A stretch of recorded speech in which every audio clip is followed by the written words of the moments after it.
Hello. Hello, everyone. We just need to do a little testing here. Mindy, will you say something? See if I can hear you. Yes. Hello from Texas. Can you hear me? Yeah, I cannot hear you. Let me check here. Can you hear me? Yeah, I cannot hear you. Let me check. Okay, I got it. I think it's going to work. Okay. I just All took right. my microphone out. Can you hear me? Let me check. Okay, I got it. I think it's going to work. I'm just hearing a lot. All right. Microphone out. Can you hear me? Okay, I got it. I think it's going to I'm just hearing a lot. Yeah. Yeah. Yeah. We're going to have to do that for next time. Okay. All righty. Well, welcome everyone. My name is Dorla Aparicio, and this is Let's Talk Group Piano. I'm the creator of the Piano Pyramid group piano method, and I am usually live on Facebook with Mindy. Today's different. Today I'm going to be interviewing Mindy about her transition from group piano to Piano Pyramid group piano. And I know it's going to be awesome. So, Mindy, tell us a little bit about yourself, like where you're from, where do you do your teaching, just so we can get to know you a little better. Sure. I am in Austin, Texas, and I have been a piano teacher for about 20 years. I've been doing group piano for the last 6 or 7. It's getting to that point where I just can't remember how long it's been. But I transitioned my studio to group when, like a lot of you, I had more people on my wait list than I could ever physically see. And I also wanted to be able to spend more time with my family. So I went cold turkey. I actually closed my studio first before I decided that I was going to move to group. But then as I started to rebuild my studio, because I had a clean slate, it was a lot easier to do that. So I started with preschoolers because they seemed like the least judgmental group. And when I felt comfortable with them, then I moved on to adults because with preschoolers and adults, I was able to teach groups during the day and I was able to be available for my own kids after school. And then it just kind of grew from there. So, before Piano Pyramid, what did your teaching week actually look like? You were already teaching groups, Yeah. like your hours, your energy, number of students, that type of thing. Yeah, before I came over to Piano Pyramid, I was teaching about 100 students Monday through Friday, Wow. all after school hours with a couple of daytime classes for adults. My energy was maxed out. I was running on the edge of burnout all the time. Mhm. I felt a lot of accountability to my stakeholders, which are the parents, Yeah. to be able to deliver good instruction and make their kids keep their kids progressing. But I was troubled by that because I had no control over what happened when my students left my door. Mhm. They could practice or they could not, but it didn't matter what I did, that was out of my control. And Yeah, because so that was a really big thing for me, yeah. trying to figure And out I how. want to emphasize that you're talking about you were doing group. I'm teaching in groups, yes, not using Piano Pyramid. And how many days a week were you teaching? I was teaching 5 days a week. 5 days a week. About how many groups? 20 to 25? Wow. Yeah. Wow. So, was there a moment when you realized this works, but it's not how I want to live or teach long term? Yes, one of my I felt like it was creative genius, but it really was just a lot of work for myself, was, trying to create instructional videos that my kids could watch so that they could progress at their own pace at home. So we were using Piano Pronto, and I had a instructional video made for every single song in every single book that my kids were in. Oh, Wow. yeah, it was a lot of work. It was stressing me out. And I Wow. just knew if I could get to the point where all of those videos had been made, then my life would be like, whew. Um, And this did you finish the videos? I did finish the videos, and That's then amazing, the Mindy. way that I was delivering the videos, which was through the practice app Tonara, which is now Mm. defunct, um, they went belly up, and my wonderfully thought out My hours gosh. of energy, filming, editing, all of that was for nothing. And I had to either find a new way to deliver the Mhm, information that I'd created or I needed to pivot. And I decided to pivot because even though most of my video library was completed, I was losing 10 hours a week listening to recordings and providing feedback for my students through the app, and I mhm. wanted that time back. So you were creating the videos, the students would watch them at home, play and record, and send you the video you had to watch. So what were they doing in class with you? So during class, we would do more like group-like activities, composition, rhythm games, Mhm. improvisation. We were using like some Mayron Cole Yeah, ensembles that yeah. we could just kind of work on in class that they didn't need to take home and practice. Like none of my kids Mhm. came to class with a book. They just came and I had materials provided for them and they knew that they were supposed to make their own progress at home. I see. Man, it just makes my head hurt. To think about it? Think about all of it. Like it made sense at the time, but that was not kind to Yeah, myself. yeah, I totally understand. So when you first started teaching group piano, what felt the hardest or the most uncertain for you? Well, the most uncertain was how to keep the group moving at the Mm, same pace. okay. So I tried a lot of different methods that I had been familiar with teaching privately. We tried Faber for a lot of classes, Mhm. and it was good until it wasn't. Yeah. Like some weeks were good, most weeks weren't. And I just didn't have any way to control that. Mhm. So what made you, willing to try a different framework or, just pushing harder inside the old system? You had those Yeah, options. What made you right. I felt like I just whatever was working wasn't working anymore. I just had had enough. I wanted my life back. I wanted more ease. I wanted more space in my brain, in my calendar. I just couldn't, it wasn't sustainable. And I recognized that. Mm, And so, and I was kind of coming to those conclusions on my own before Tonara went up, belly up. right. So it just kind of was a perfect storm that pointed me toward, let's do something that's gonna work. And Mhm. so I started Piano Pyramid. I Okay. had 2 weeks, 2 weeks from the time that Tonara went up Mhm. before I knew that I had to start something new. And I just sent an email to my families and said, we're changing. This is going away. We're gonna do something differently. These are the things that you need to be aware of.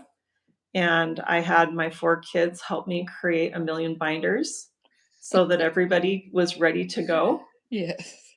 and we just did it. We just jumped in and did it, and there was an immediate feeling of calm Mhm. and peace, and the kids were way more excited because we were actually making some really good music, and Mm, I was still able to deliver instruction, um, that I had a framework for. Like, I mm, didn't have to think, "Oh, I wonder if they're getting enough of this," or, "How am I gonna account for what I'm teaching them?" right, Uh, right. So, I remember that you didn't get the piano pyramid approach all at once. no, So I what did not. started what started to click first for you? The thing that I think helped me feel the most comfortable and confident initially was following the teacher guide, the lesson plans in the teacher guide. It was completely different from anything that I'd ever done, but I had to trust the process. I had to understand that if I wanted different outcomes, I needed to do different things. Mhm, And so trying to follow those steps in the teacher guide were huge. That was a huge thing for me. Yeah, yeah, I love that. Was there a specific moment in your studio when you realized, "Oh, this actually solves a lot of group piano problems?" Yes, it was the 4th week of our first unit, and Mhm, it was during the assessment week. And I was able to check in with each of my students and hear how well they were doing on their piece at the level that they were at.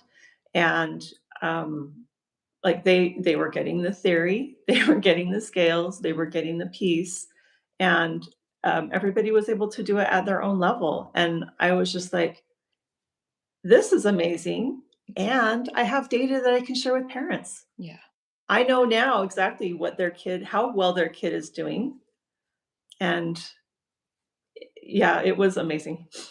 great. So, how did your confidence as a group piano teacher change as you understood the framework more deeply? Well, my confidence improved for sure, and my stress levels went down, my planning hours went down. Um, it was so much easier to deliver the same lesson plan to every single class instead of having individual lesson plans based on who was in that class. Mhm. I mean, the whole thing, it just was beautiful, start to finish. Music to my ears. Right? So, you intentionally shrunk your studio after teaching 100 plus students. Mhm. That's something we hear often. Yeah. So, what led you to that decision? Um, well, because I was able to carve out some more white space for my life, Mhm, it made it easier for me to say, "Okay, well, what are my priorities? What do I want? What my work-life balance to look like?" And, um, I stopped caring so much what other people thought. We mm, have this big I don't know, I hear it a lot, chatter online about, "What's your retention rate?"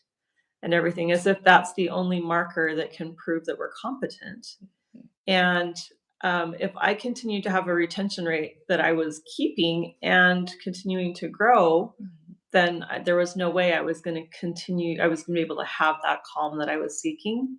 mhm, So, I decided that I was going to let natural attrition happen, and each year I would try to, reduce my teaching load by 1 or 2 classes okay, until I found, the magic number that was sustainable and was still able to meet my financial goals. beautiful. Can you talk about building your casita studio in your backyard and how teaching there changed your day to day experience? Oh, sure.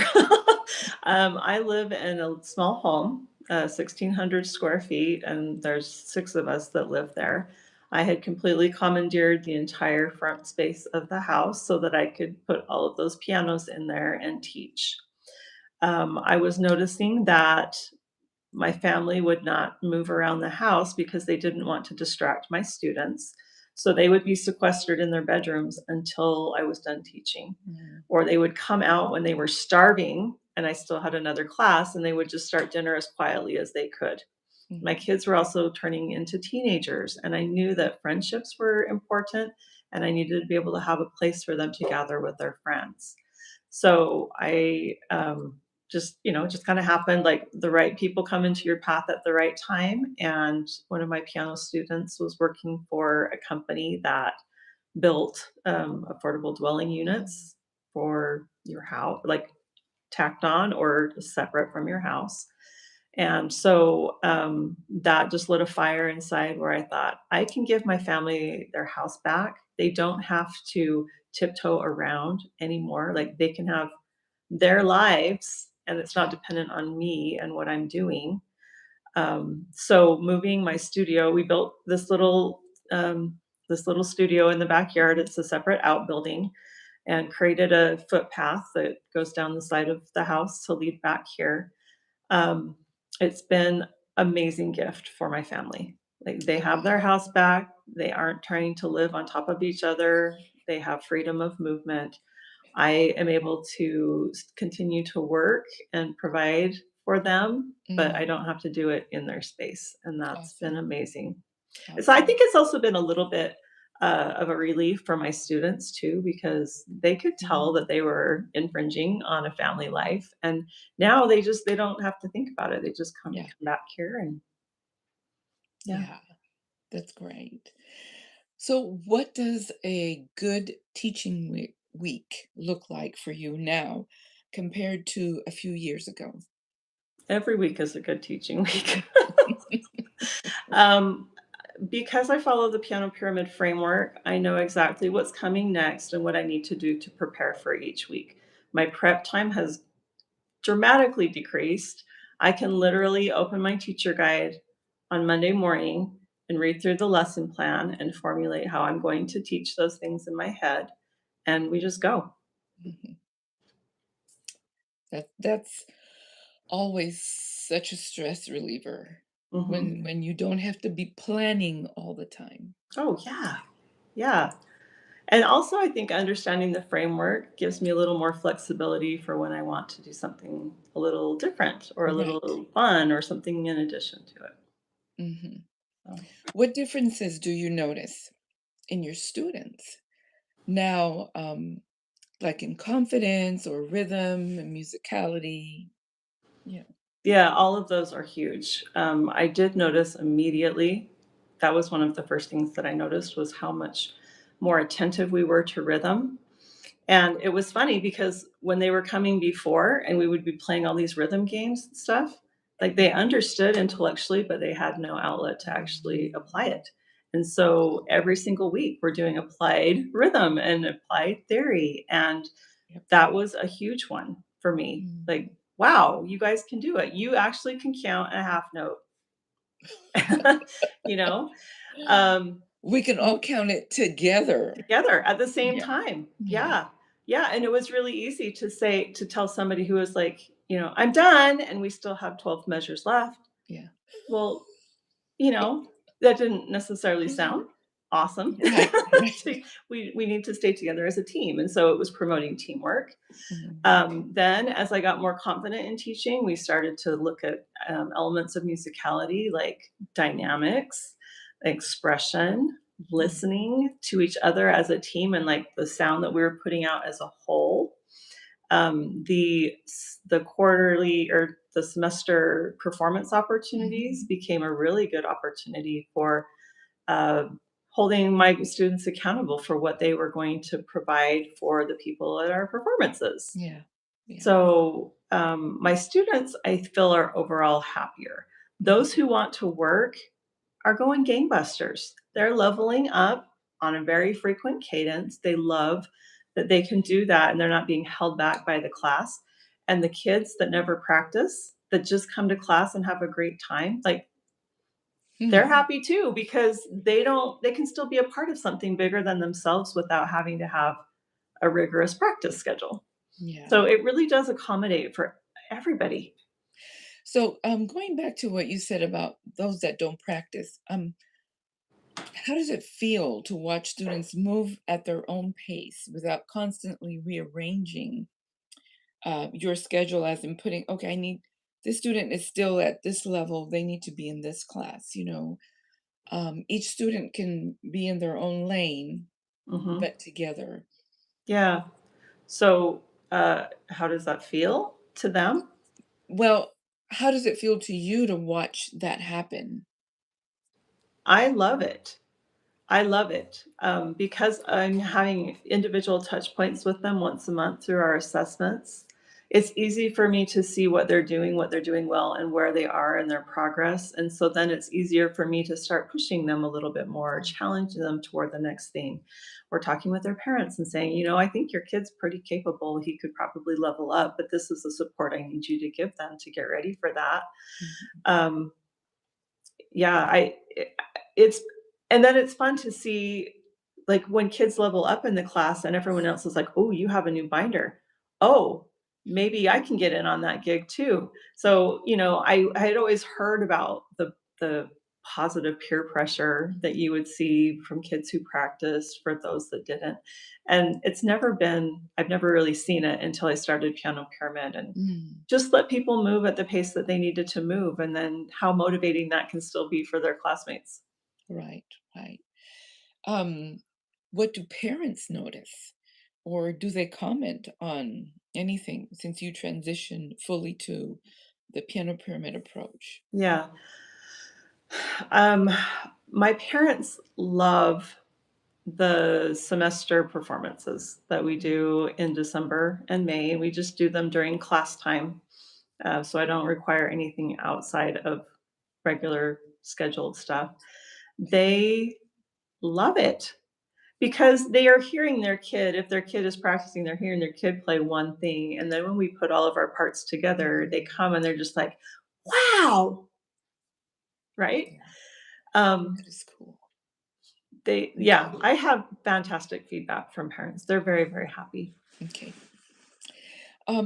So for the teacher that is watching or will be watching that feels overwhelmed or stuck, what would you want them to know from your own experience? Well, it's hard to say that without sounding like I'm promoting, but I am. I absolutely am.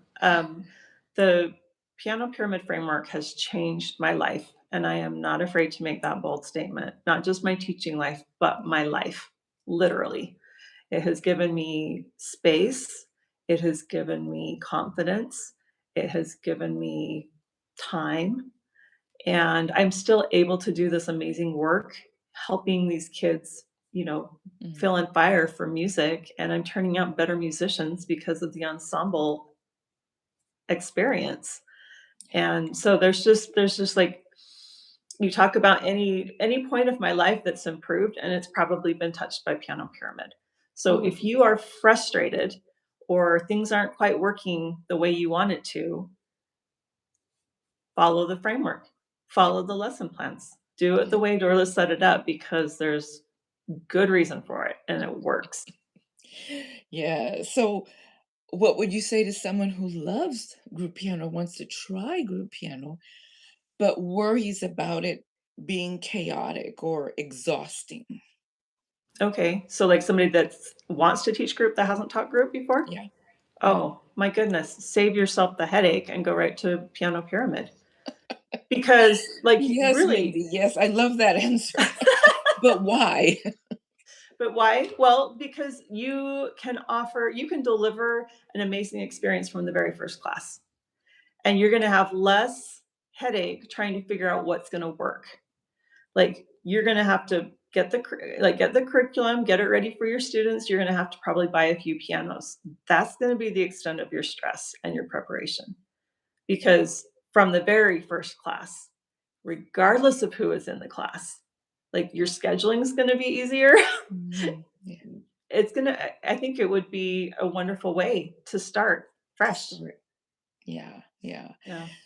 What kind of support do you think teachers need most when they're learning to teach group piano well? Feedback from other teachers and probably people that have swum down the river a little bit farther.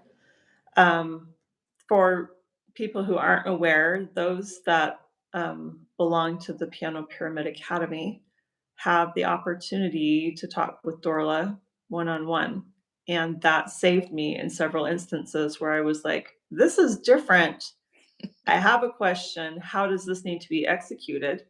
And it just helped me continue to move forward. So Mhm, you don't have to do it alone. I think we've got plenty of people that are willing and able to help point you in the right direction that are accessible. mhm. So, how has being part of a community focused on group piano changed your growth as a teacher? That's a good question. Can you And I re know that you have been in the group piano community more as a leader than as a supporter. I know you do both now, you lead and support. But when I first met you, you were more of a leader in the space that you were, creating the conference and doing that work with other group piano teachers. Mhm. But just has it changed the way you see group piano? Has it helped you grow? Has it helped you change in any way? I have seen a lot more acceptance and mainstream, um, group piano teaching coming to Mhm. light. When I started, it felt very isolating, like there was me and maybe one other person that did it, and so now it's really, really heartening to know that there are group piano studios all over the world that Yes. are seen as being legitimate. Yep. Yeah. That's very important. Yes. Well, if you could go back and talk to yourself at the beginning of this journey, what would you say? Well, I had a lot of lessons to learn that came through the doing, so I don't know entirely, but, probably something along the lines of, my worth is not tied up in how Mm, well I teach, and I need to have better boundaries.